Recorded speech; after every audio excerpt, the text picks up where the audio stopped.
When a blackout strikes, are you prepared? Millions of us aren't. A new report out shows last year 3,500 power outages happened, impacting more than 13 million people. And Indiana made the list for the top 10 states with the most blackouts. With spring and severe weather season kicking in gear, here's how to be prepared. Severe weather, technical problems, or just a fluke. The reasons behind a power outage are endless. I've been through at least 10 power outages in my lifetime. But depending on where you live, you may experience more. Eaton's Blackout Tracker annual report for 2015 shows Indiana, along with California, Ohio, and Michigan, made the top 10 list for most blackouts.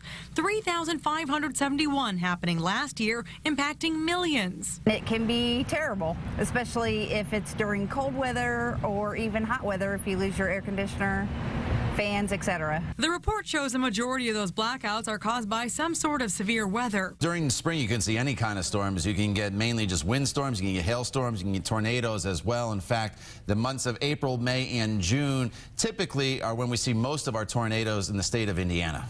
Now that we're 11 days into spring, experts say the best way to protect yourself is to be prepared and anticipate an outage. So first up, always have a flashlight and plenty of extra batteries on hand. You also want to have water, non-perishable food, a cooler, battery-powered radio, first aid kit, sanitation items, and have a way to charge your phone without plugging it into an electrical socket. I think it's always good to have extra blankets, things of that nature. I would love to have a home generator myself, which would actually kick on if the power goes out, but the basics is good. Depends on the weather, of course, too. When it comes to a generator, grill, camp stove, or other gas-burning devices, never use them indoors because of carbon monoxide poisoning. The report shows outages last from a few minutes to multiple days, so do an inventory now of what you have to see how long you could last in the worst-case scenario. Nowadays, nobody's prepared for it. I think people could cope 1 or 2 days, but after that, I think, it'll start getting in panic mode. An important note about your food: keep your refrigerator and freezer doors closed as much as possible during an outage. Foods in your fridge will stay cool for about 4 hours. And throw away any food exposed to temperatures warmer than 40 degrees for more than 2 hours.